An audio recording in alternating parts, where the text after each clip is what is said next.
Good evening, good people, and welcome to another 203K Tuesday. I'm your host, Aaron, the house person, and this is the place you come to find out everything you don't know about the 203K loan and learn how you can use that loan to help create, build, and sustain generational wealth. So, today, what are we doing today? What are we doing today? We are talking about expanding the mind, for lack of better terms, right? Getting out your own way, right?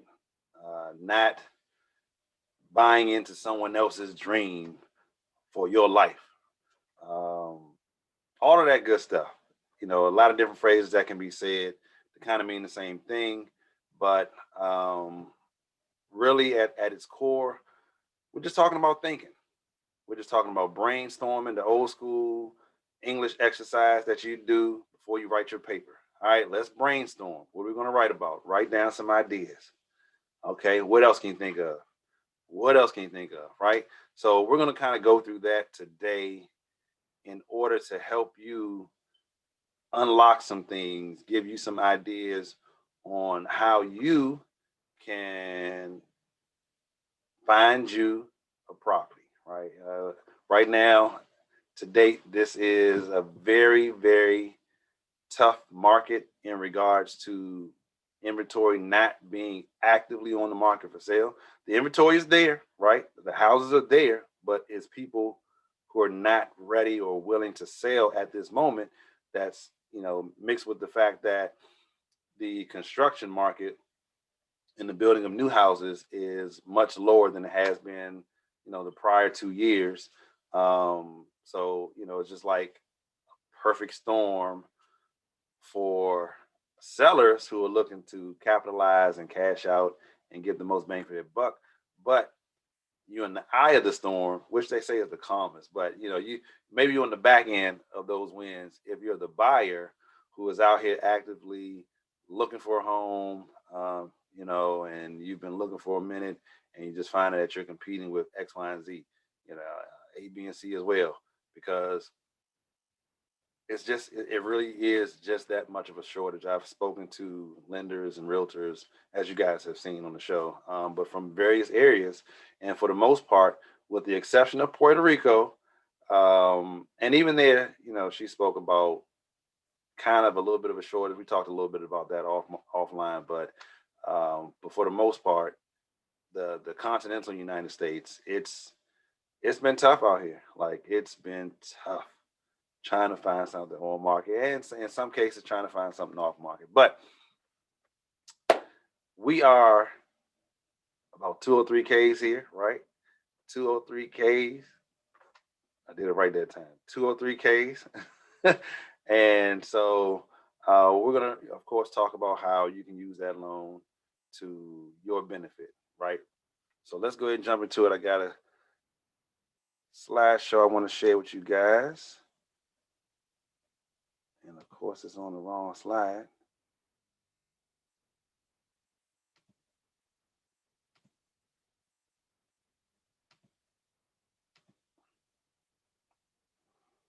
All right. So we are talking 203K outside the box. 203K outside the box, right? And before I even really get started, I just really want you guys to understand that in reality, even though, I got it set up as 203K outside the box, there really is no box besides the one that we put ourselves in, right? Or the one that you let other people put you in, right? Don't put baby in a corner. There really is no box. And if you really start to take on that verbiage, right? Take on that saying, take on that mindset that there is no box, you'll find that there are a lot more options available for you, a lot more options available to you. Robert Kiyosaki, one of the things that, one of the many things anyway, that I got from reading his book, he said his rich dad would say people should not say, I can't do it, right? Because in saying that, you're stopping your brain from thinking. What's the old saying? There's two types of people in the world: those who think they can, those who think they can't. And they're both right. What does that mean, Aaron? It means if you think you can't, you won't, because you'll find every excuse in the book to not do it or why it can't be done. But if you think you can, you'll figure out a way to do it. And so his rich dad went on to say, instead of saying, I can't do it, ask yourself a question: how can I do it? How can I get this done? Who can I call to help me? What can I read? Right? So there really is no box. Like, it really isn't. I mean, it's not. There's no box. It's no box, right? It's really about you believing that there is no box and that there is a solution to whatever it is you're going through, or think you're about to go through. Whatever situation you're facing right now. There's no box. It's not there, right? So don't put yourself in a box. Don't put baby in the corner. Don't let anybody else put you in the box. Just remember, uh, if you have to say it that way, just think outside of the box. But in reality, it's no box. Unless you're moving, then you will need some boxes then. But there's no box. All right, so we hold these truths to be self-evident, that all men are created equal, that they are endowed by their Creator with certain unalienable rights, that among these are life, liberty, and the pursuit of happiness. And you may recognize this. I'm pretty sure you've heard it a few times. It is from the Declaration of Independence, 1776, written by Thomas Jefferson. Originally written, I believe, in February, the first draft or something like that, and Congress ripped it to shreds a little bit, and he had to go back and edit some things, and then of course in July it was passed by Congress and became the Declaration of Independence.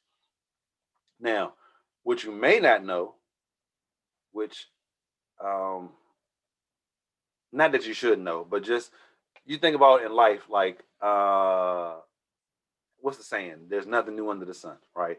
We have been here before, or not we have been here before, but people have been here prior to us, our predecessors, our ancestors, and we're just kind of doing a plus one to what has been done already, right? We're just adding on to that foundation that has pretty much already been established. And in doing so, typically we'll find ourselves in looking back in history, we'll find some amuse, right? We'll find someone to be our inspiration, whether it be an event or a person, right? And in this particular case, Thomas Jefferson actually had himself a mentor, or not really a mentor, but he had himself inspiration for these words that he put into the Declaration of Independence. And here are these words. Here's the inspiration. The state of nature is governed by a law that creates obligations for everyone. And reason, which is that law, teaches anyone who takes the trouble to consult it that because we are all equal and independent, no one ought to harm anyone else in his life, health, liberty, or possessions. This is the second treatise of government, written in 1690 by John Locke. So just to give you a little more backstory history, because again, I like laying that foundation down. And if you think about it, and one of the previous episodes I talked about it, you think about a skyscraper. The higher that skyscraper is going to be built, the deeper they got to dig that foundation in order to support that height, right? And I really believe, especially, of course, being in the real estate industry, that having a solid foundation is square one, right? That is the most important thing you can do about the house, because if the foundation is screwed, everything you build on top of that foundation, eventually, if you can't see it from the naked eye right now, it's going to be off. It's going to be screwed. At some point in time, the London Bridge is going to come falling down, right? So Thomas Jefferson, he pulled from this speech written by John Locke, and I want to highlight the latter end, right? No one ought to harm anyone else in his life, health, liberty, or possessions. Now, if you look online, you'll see that there's some translations, some different words in that place, and instead of liberty or possessions, it says property. Property. So basically, if we go back,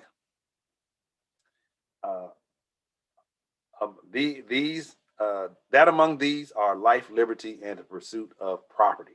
Not necessarily happiness, but the pursuit of property, that land, that structure, you know, that place you can lay your head. Now, unfortunately, we know what time it was back then. So there were some other things that was considered property that should not have been, but we're not gonna. That's a conversation for another day. But in general, right now, that property is something that you're entitled to. Now, you got to do some work, right? Nobody's just going to give it to you, but it is something that you're entitled to, something that you deserve. And if you should take the necessary steps to make sure that you're in position to be able to get that property, then you're doing yourself a favor. And that's something, that may be easier for some than others, but I'm here to tell you that it's absolutely doable for you. You just got to get yourself around the right people, and those people will lead you down the path to home ownership if that's what you choose to do, right? All right. So again, I just like to lay down foundation. It's really crazy. Like, I really did not like history growing up. I mean, I really did not like it at all. But as I've gotten older, I actually appreciate history and people who dive into history, people who catalog history, because again, that is a legacy thing. That is something that we can look back and learn from if you choose to learn from it, right? You say if you don't learn it, you're doing a repeat, right? So if you don't know it, what do you think is going to happen? You definitely can't learn it if you don't know it. But I digress. I'm off my soapbox for right now. Anyway, let's keep it moving. All right. So, what is the Federal Housing Administration, also known as FHA? Federal Housing Administration, generally, slow down, known as FHA, provides mortgage insurance on loans made by FHA approved lenders throughout the United States and its territories. FHA insures mortgages on single-family homes, multifamily homes, residential care facilities, hospitals, and hospitals. It's one of the largest insurers of mortgages in the world. FHA Single Family Housing Policy Handbook. So FHA allows you to purchase and renovate, or refinance and renovate the following things. Single family residential property. So that can be something that's detached, meaning all four sides of that property is self-contained, is not touching any other person's property, right? Attached, similar to, a good example would be an interior row house. So if you're like in basically any major metropolitan city and you got a row of houses on that block, any one of those interior ones, those are attached. Then you have semi-detached. That could be that in unit on that row house, because you got somebody on this side, but nobody on this side, right? So attached, detached, right? So it's semi-detached, or maybe you got a property where you'll have like kind of like duplex style side by side, and so just two properties.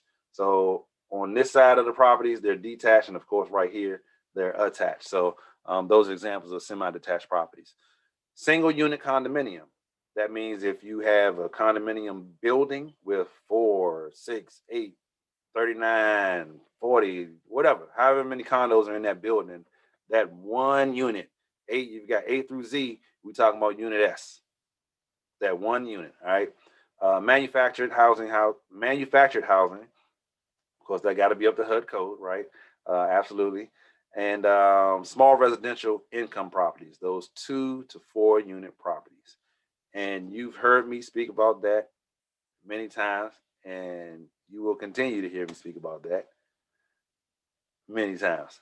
But leverage. So leverage has a noun and a verb definition. So we're using the verb form. Definition number 2, to use for gain. Leverage, to use for gain. All right, hold on to that. One of the synonyms for leverage, there was quite a few of them, but one of the ones that I wanted to really highlight is capitalize, right? Or capitalize on. So to use for gain, capitalize. And the definition of capitalize, the verb, definition 2b, and this is out of Merriam-Webster dictionary, to treat as an amortizable investment in long-term capital assets rather than as an ordinary operating expense to be charged against revenue for the period in which it is incurred. Okay, so I'm gonna say that again because I was kind of I was fumbling the ball a little bit right there. So capitalize as the verb, definition 2b, to treat as an amortizable investment in long-term capital assets rather than as an ordinary operating expense to be charged against revenue for the period in which it is incurred. So what does that mean, Aaron? I don't know. What are you talking about, Aaron? I don't know what that means. Please, can you elaborate, please? My hand is up. What does that mean, Aaron? Great question. So let's start with the latter, and we'll go, to the former. So rather than, right? So as an ordinary operating expense to be charged against revenue for the period in which it is incurred. So ordinary operating expense, right? Let's say that is your mortgage payment.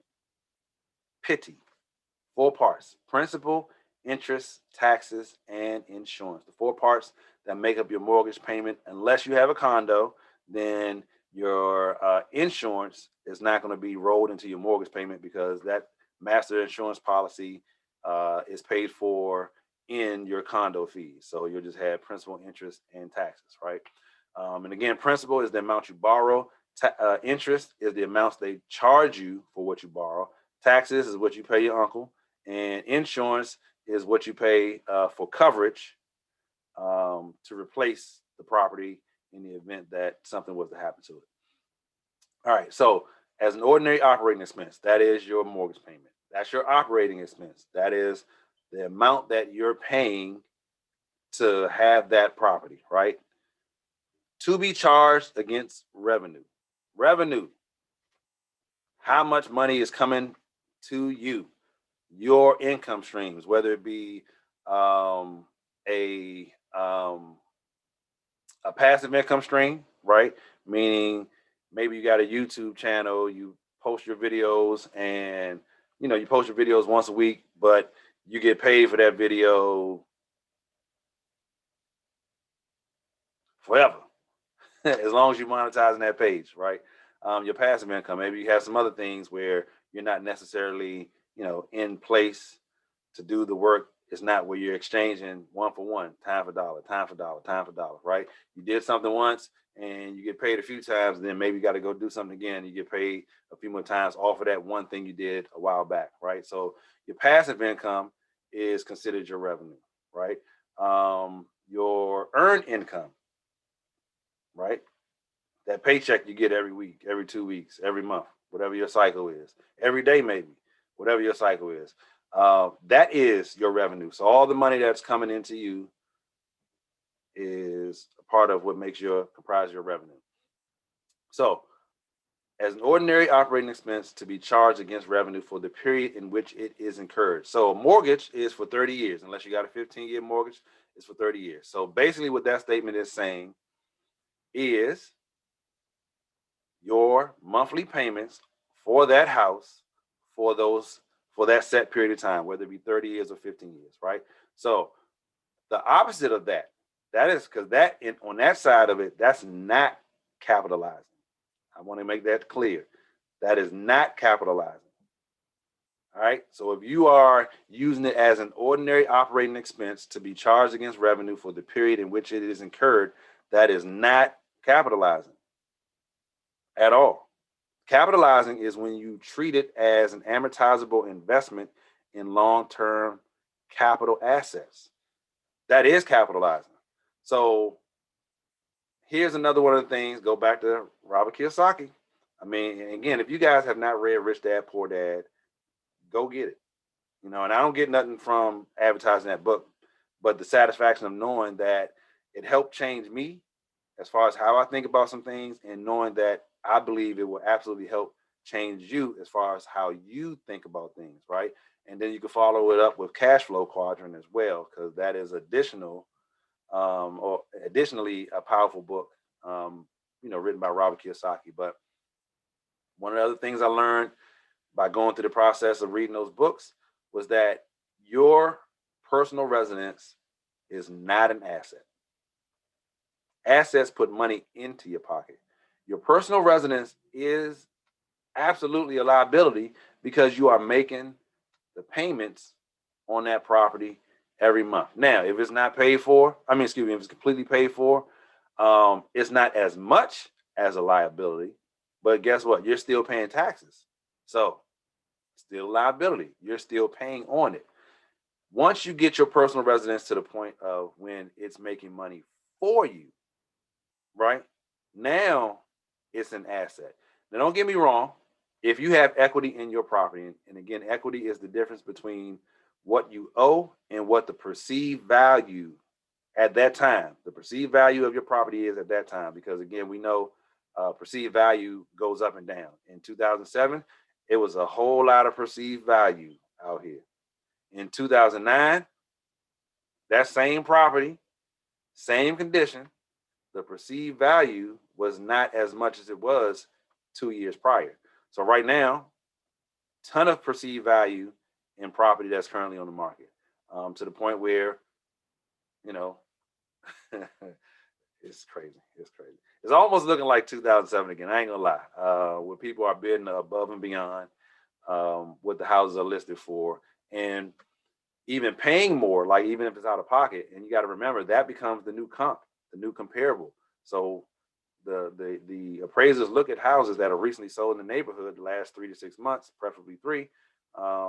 And so if you see one that just sold with 340, that's funny I use that number, but it becomes the new comp. And it could have just been a few weeks ago where the last one that sold was 311. You're like, man, okay. So now you're looking at 340, 311, and whatever other ones around there. But us realtors, we circling at 340, like, okay, this is probably going to be a tough number right here, but that's the number we're going to go with, or somewhere right around there, right? But anyway, to treat it as an amortizable investment in long-term capital assets rather than as an ordinary operating expense to be charged against revenue for the period in which it is incurred. So all that is saying, right? What does that mean, Aaron? What that means is if you're paying for the property yourself, it's a liability and you're not capitalizing, right? If the property is paying you, or at least paying for itself, now you're starting to capitalize because it's an asset, all right? And one of the biggest ways you can capitalize on the FHA loan, right? Whether it be 203B, which is the regular FHA loan, or 203K, which is, what you guys are here for, that 203K information, which again is an FHA loan as well, but a portion or FHA loan that allows you to acquire and renovate and or refinance and renovate.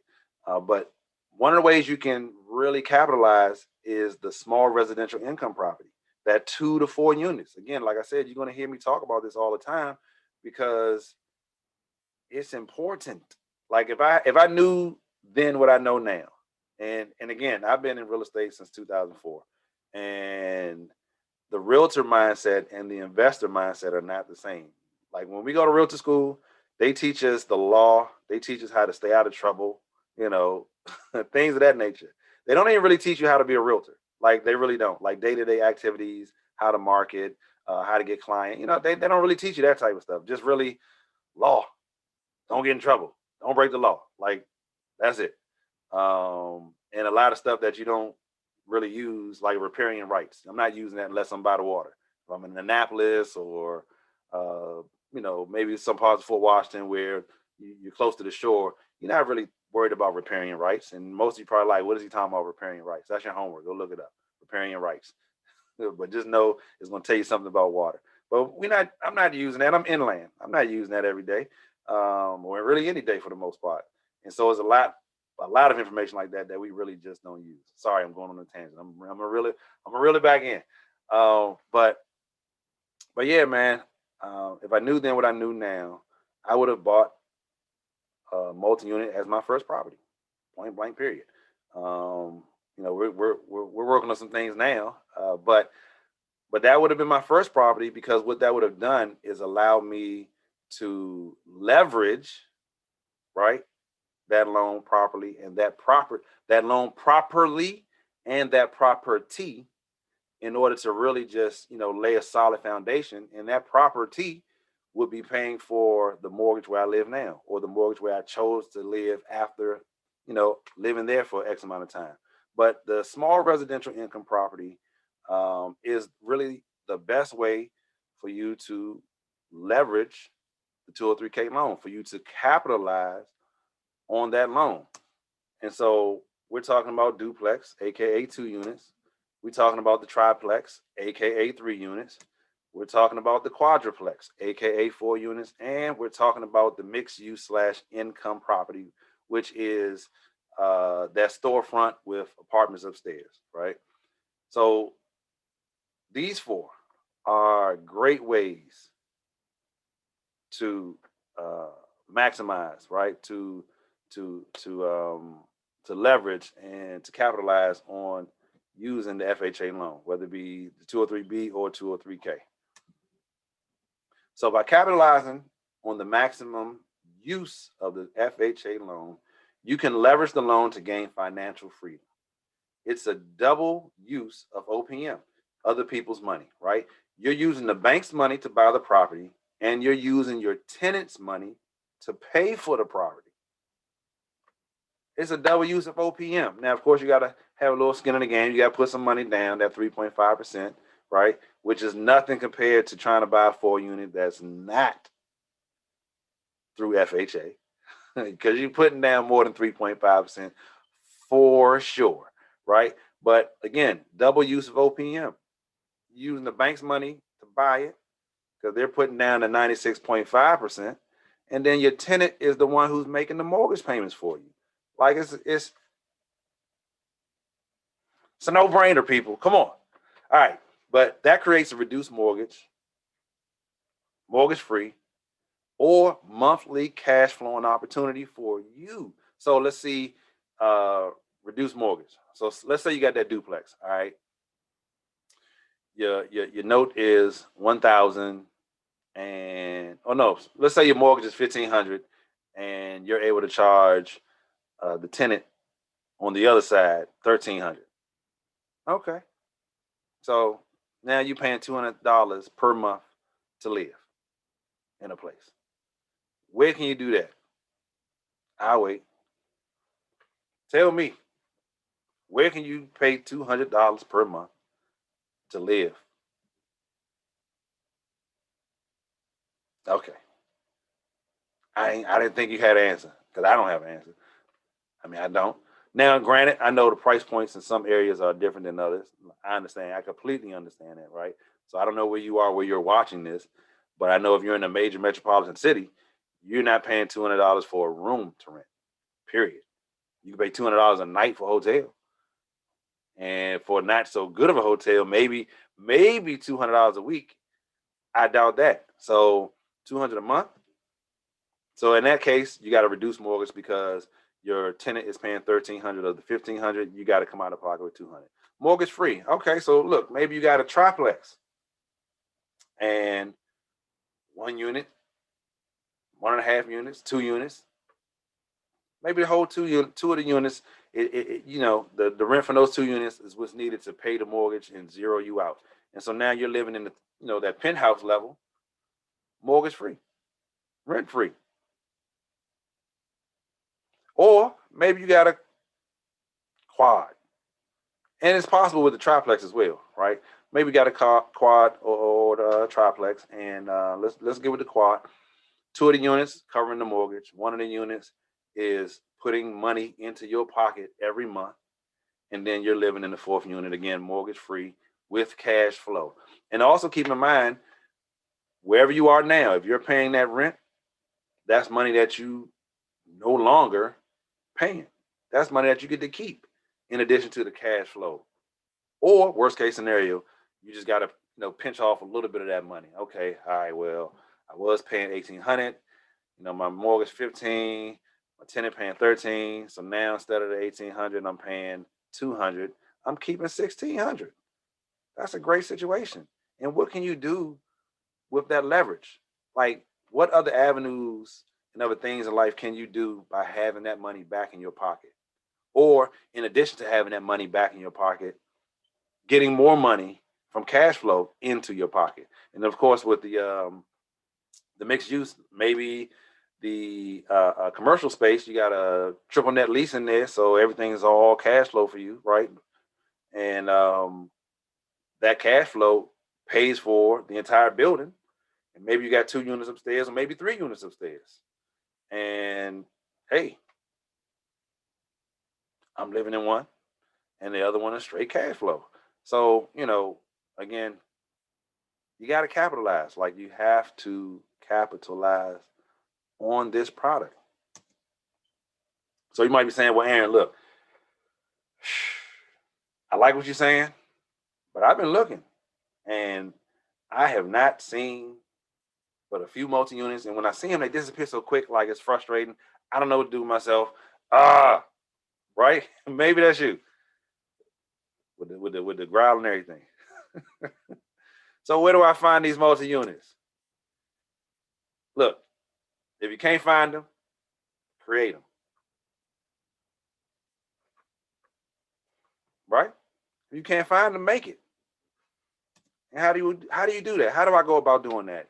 Well, one of the ways is either you or whoever you're working with knowing the zoning laws and regulations for whatever jurisdiction you're in, right? Because zoning laws and regulations matter. You might find a property, and we're looking at highest and best use. You might find a property that's a single family home that is zoned for 3 units, zoned for 4 units. Oh, well, wait a minute now. So it's in a zone for 3 or 4 units. But as a single family home, what can I do with that? Oh, you know what you can do with that. So maybe this property or this piece of land is in one of those zoning areas that's for 3 or 4, but it's nothing left but the slab. Whatever house was there, they knocked it down. Only things left is like, pieces of the foundation. Guess what? As long as there are enough pieces of the foundation that can be identified, you can build an entire brand new home from scratch. If you've seen previous videos, I like to pause and let that joint just, let it just sink in. I gotta let it marinate, overnight. Let that thing marinate. Yes, if there are pieces of the foundation still there, and if you saw the interview with Gerald Reese, he mentioned that in our interview, in our conversation, because that's some of the project that he's working on. If there are pieces of the foundation still there, you can rebuild, and not even rebuild because it's a new structure, but you can build an entire new structure. Of course, it has to fit within your budget, and it has to fit within the income limitations for the area. But like, for instance, in DC, if you want to build a 4 unit, 1.5 million. You got up to 1.5 million to build a 4 unit in DC. If you approve for that amount, right? But if you don't approve for the 1.5 million, then you have up to whatever your amount is to get it done. You can convert a larger multi-unit to a 4 unit, right? So maybe you found a 6 unit, and now you say, you know what? I'm gonna drop these down to 4 units. So say it's 3 and 3. So 1, 2, 3, right? You take the 2, the bottom and the middle unit, combine those 2. So now those are 2 units, 1, 2, right? And then now you got the 2 singles upstairs for the penthouse unit. So now a total of 4 is about the end use. And again, if you watched last week's episode with Garrett, He talked about that. That's one of the options that you can do. Same thing. You got an 8-unit. Knock it down to a 4. Not knock it down, but convert it to a 4-unit. So maybe it's again 8 going up, or maybe it's 8 going across. 8 going across. So now these two become a unit. These two below become a unit. Now you got a 4-unit. And guess what? By increasing the size of these units, that means the bedroom count has increased. And when you increase the bedroom count, guess what you can do? Yes, you got it. You can increase the rent. That means the rent increases as well. So that's not a box. Hold on. There we go. Like, it's no box, people. We outside of that. No box. Or you can convert a single family home into a multifamily. That's what I was alluding to before. Like, you might find a single family home in a multifamily zone and you knock it down or you add on to it, So those are your options, right? Accessory dwelling units, ADUs. This is something that's been around, like it's not new, but it's becoming more and more popular because people are saying, man, how can I, how can I pay for this house, but really have somebody else pay for it? And let me back up. I got a client right now. We're looking for a property in DC. He's looking for a 4-unit, and DC is extremely aggressive. I mean, extremely. And the inventory, like everywhere else, is limited. So we're looking at property in certain zones that can be converted. I mean, because that's what you need to do. You got to get outside that box. If you can't find what you're looking for, go create it. So we're looking to create. I mean, he's doing a 203K in order to do, a house hack. And that might be something you have to do. But yeah, ADUs, detached new construction ADUs, right? So you see the old house over here, but then you see right next to it, they put a brand new, looks like a, there is an upstairs. Look at that. Okay, well that's neat. I thought it was a studio, but there is an upstairs area. I see a bed up there. So detached new construction. Again, it's all about your zoning. So if that zoning says it's perfectly okay to have 2 units on that property, you got 2 units on that property now, and that second unit is going to help pay for everything, offsetting your mortgage. Garage conversion ADUs. You had a garage. I ain't used that garage in years. I just had a whole bunch of stuff stored in there. I'd rather, highest and best use. Can that garage make me some money? Absolutely. Let's convert that garage to a complete separate unit for someone. They got their own front door now, right? They got 2 nice little porch lights, like a whole nice little house. And again, offsetting your mortgage payment. ADUs above garage or workshop. But look, I still want to park my car. I mean, I do. It snows here. That shoveling, cleaning off car stuff, man, I don't want to do both. I got a shovel, but I'm not trying to shovel and clean off my car. I want to keep my garage, but I also want to create a space that someone can rent. So let's do something on top of the garage. Let's make a studio up there. Maybe depending on the size of your garage, might even be able to do a 1 bedroom, an actual physical bedroom in there. Who knows? But that's an option as well. Again, paying towards your mortgage, offsetting the cost of it. Additional ADUs or bump out ADUs. I mean, you guys seen a lot of these where it's like, oh, that house look different than the rest of them because they bumped that house out. Like, we need more space. Now, oftentimes the ones you've seen is really people who are just wanting more space in their home, but this is like by design in order to be able to rent it. So if you look, the door it looks like that might be a pool or something outside. I'm not sure what the purple and green thing is, but there's a door right there, separate door. Like, that's your entrance, and then I'm going in my normal front door. But again, offsetting your mortgage. And this is definitely one that's more popular day in and day out. The basement conversion ADUs.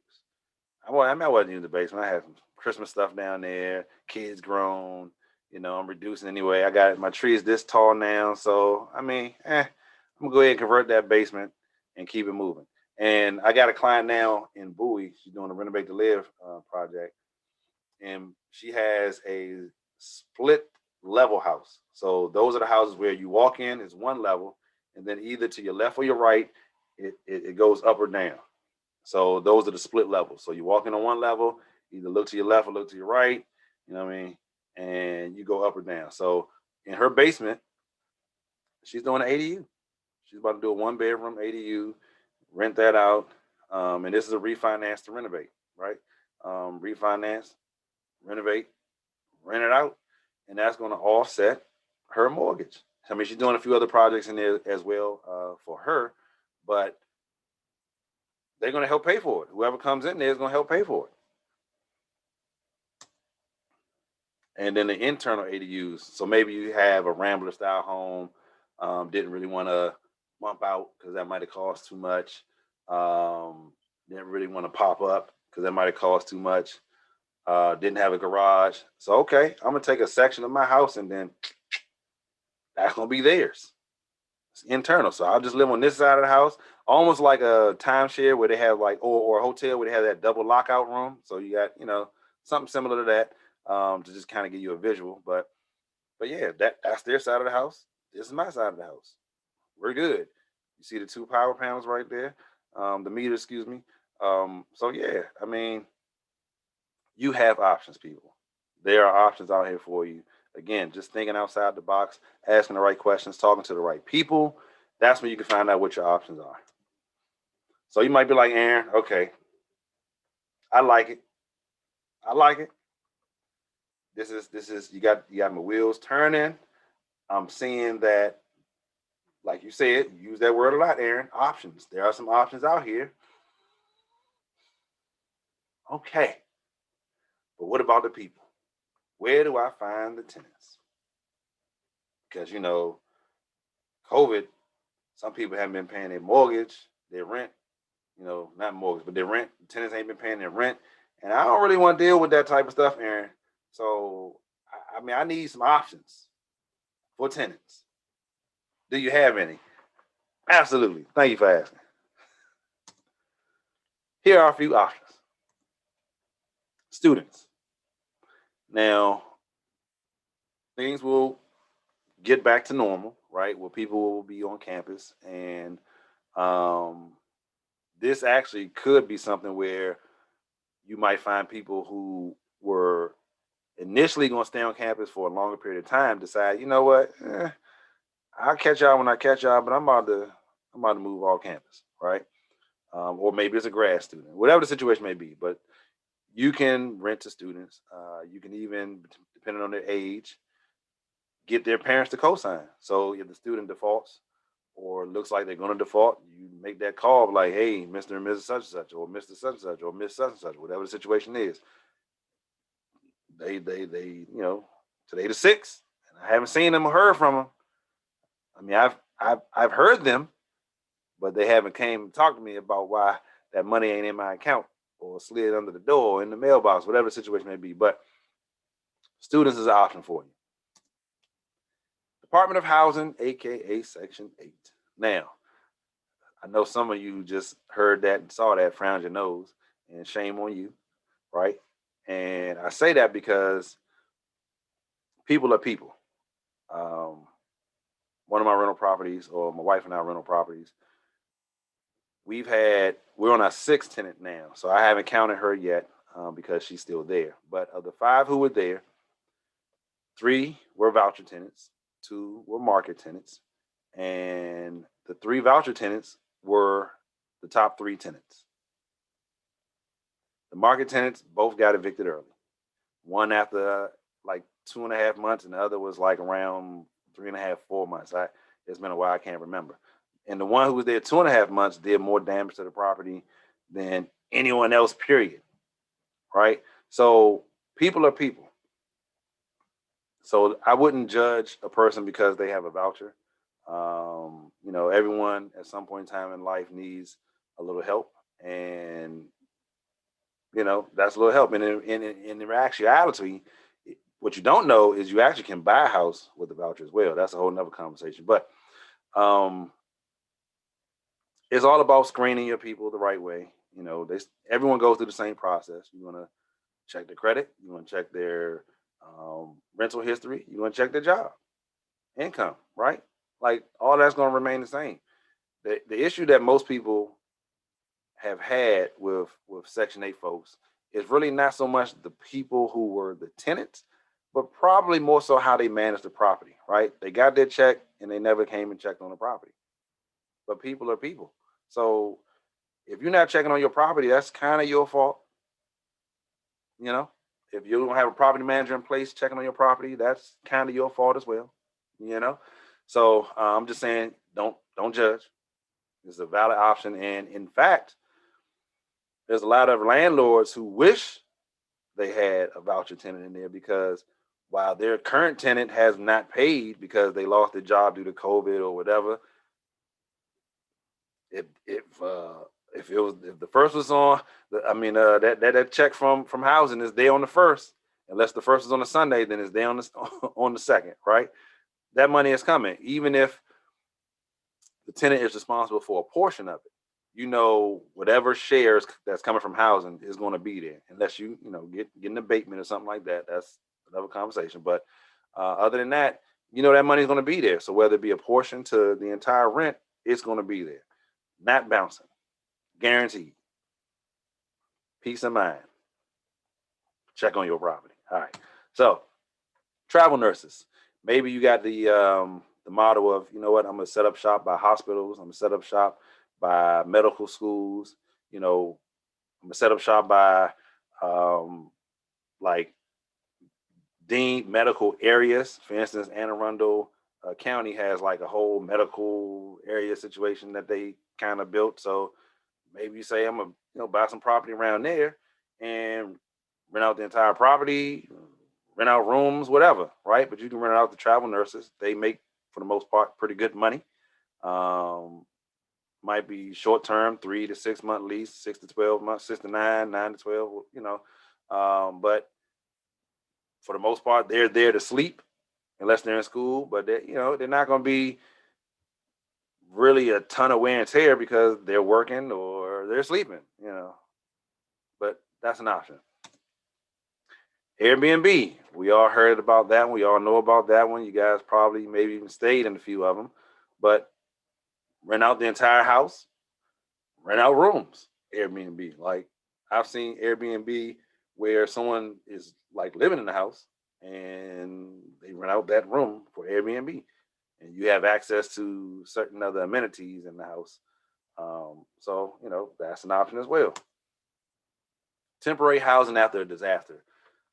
So unfortunately, things happen, right? Someone's house may have caught on fire, or maybe it wasn't a big fire, but because the sprinkler system went off, that just messed up a lot of things in the house, and now things got to get replaced, repaired, things of that nature.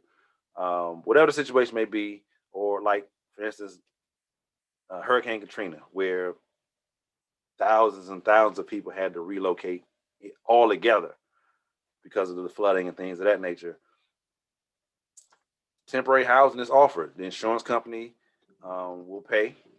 So the payment is coming from the insurance company. Typically, the leases will vary, depending on how long they think the work will take to complete. But the insurance company is guaranteeing the money. It's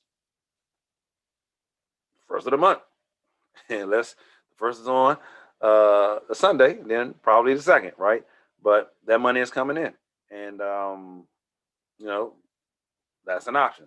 You get with different insurance companies and let them know, hey, I got a house available. If you have anybody who is going through a situation needs a place to stay. Nonprofit housing agencies. So there's a lot of agencies out here that help people find places to live, and you get with them and work something out. All right. Active military and veterans. First of all, thank you for your service. As you know, active military, they come and go, right? They get their orders. We got to ship out. We out of here. So the ones coming in, they might need a place to stay. They might can't find a place on post. So what you can do is reach out to whoever the housing coordinator is on the local military facility, military base, Just put a bug in the ear. Hey, look, I got a house over here, and so if you got anybody coming in that's looking for a place, tell them call me. Right? They got websites that you can go on. Same thing with the nurses as well. They got websites that you can go on to and students. So there's a website called Roomster. I think that's the name of it. Roomster, where you can go in there and list your rooms for rent. Um, and there's a few different travel nurse sites or just nurse sites in general for rental places. I can't think of the names offhand, but just Google it and you'll find it. But yeah, they got military sites that you can list your home for rent on there as well. Veterans, they have special programs for veterans who are in need of housing, housing assistance programs, stuff like that. So, and that's a great cause because you're taking care of the people who has taken care of us.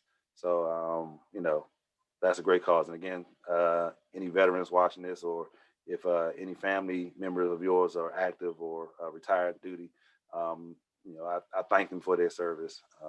They do what a lot of others don't in order for us to have what these freedoms that we have. So it's greatly appreciated. Faith-based housing programs. So those are through like the churches, right?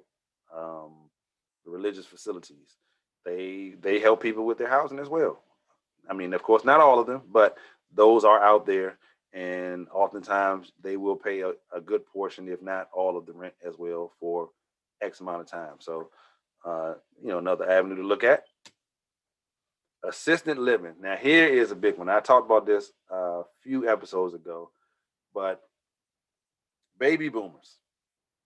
There are 10,000 baby boomers turning 65 every day. 10,000 every day, right? And the reality is, as people get older, a part of life is death, unfortunately, right?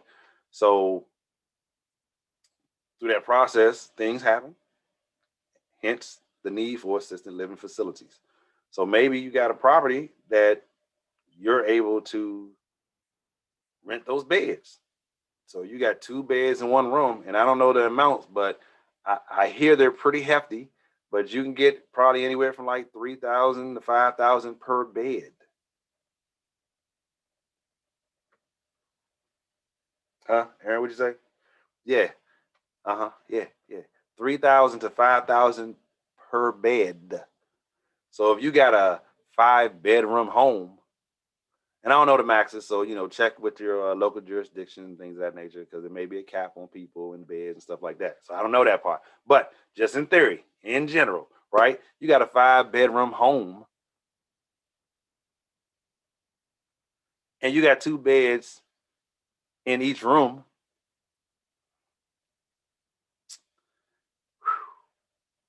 And let's say it's $3,000 a month. Let's just say $3,000 a month. So it's $6,000 per room per month, and it's 5 rooms. Do the math. 6,000. Put the 5 under there. Draw the line. 0, 0, 0. 5 times 6 is $30,000 per month. Now, if you want to take that $30,000 per month, put a 12 under there. 0, 0, 0, 0, 6, 1. Excuse me. Listen, Linda. Man, I'm gonna let you do the math on that. I think you know what it is. There's a 3 and a 6. Mm-hmm. There's a 0. Mm-hmm. There's a comma, and then there's 3 more zeros. Now, you gotta pay your staff. Understandable, unless that's something that you do. Maybe you used to be a travel nurse and you decided, you know what, I'm not gonna travel anymore, but I'm gonna go ahead and open up this assisted living facility, because I know 65,000 baby boomers turning 10,000 baby boomers turning 65 every day, and some of them gonna need a little assistance. It's just the reality, right? I'm just saying. So, yeah. Or your business owners slash franchises. So, like if you got that mixed unit, mixed use property downstairs on that main level, if it's not a business that you have, which it's cool if you do, but I would say just go ahead and rent that space out to someone else's business, let them pay for it versus you relying on your business to pay for it. But yeah, get your business owner, franchise. Maybe you got enough space to throw a Subway in there, a little coffee shop or whatever, like a daycare, laundromat, whatever, right? Let that pay for the building. That's where you can find your tenants, folks. That is where you can find those peoples. So, as always, got to have the contact information on there. I thank y'all for sticking on in here.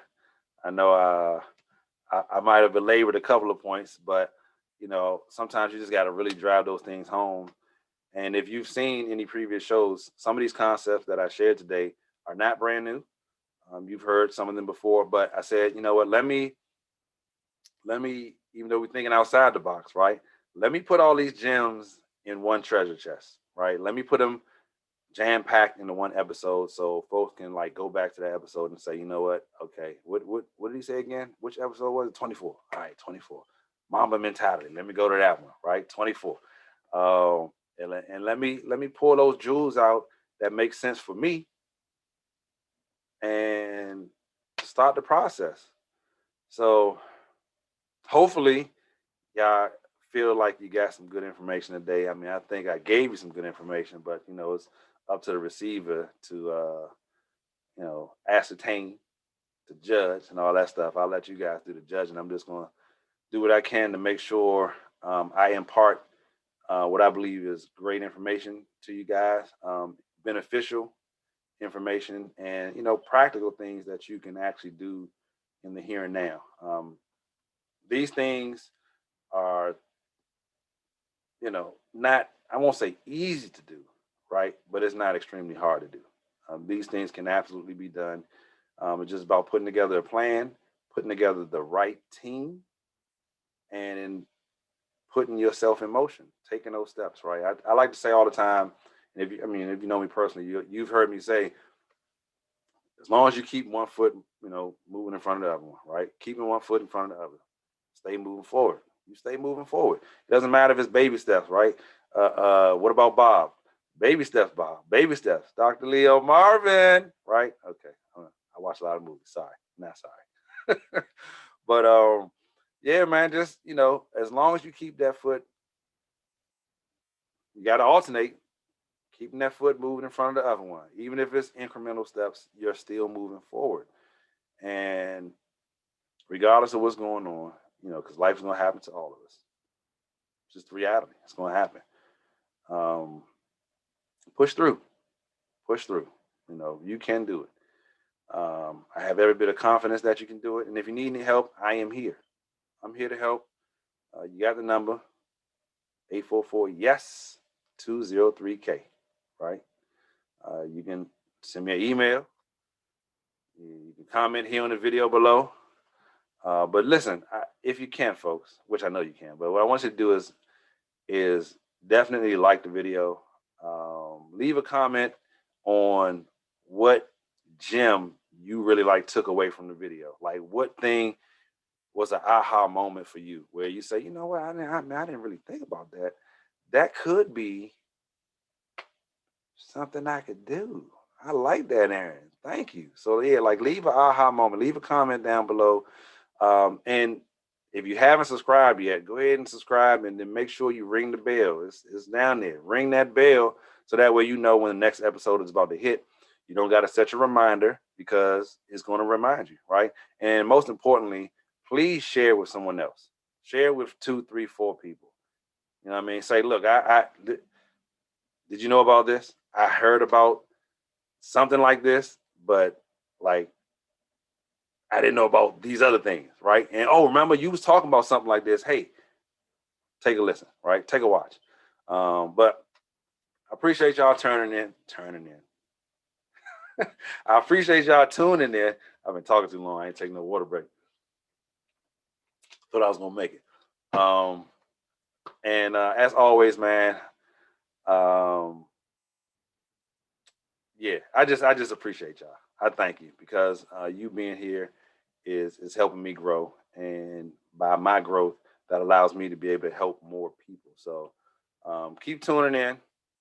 I'm gonna keep coming, bringing y'all good information, great information, bringing y'all good and great guests, letting them tell their story, their process, things that they've done, people they've helped, and you can just see like this is fully available for you. Like it's here for you, right? It's here for you. This is an underutilized product, and it makes like it's mind baffling. Like I really don't understand. I really don't. But I'm gonna stop now because I'm about to, I get on my soapbox. I don't even want to do that right now. But again, that's all I got for y'all this week, and I will see you guys next 203K Tuesday. Signing out.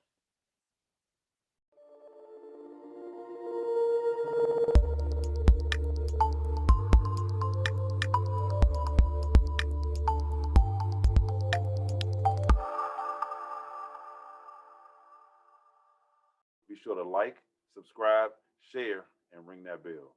Thanks for watching.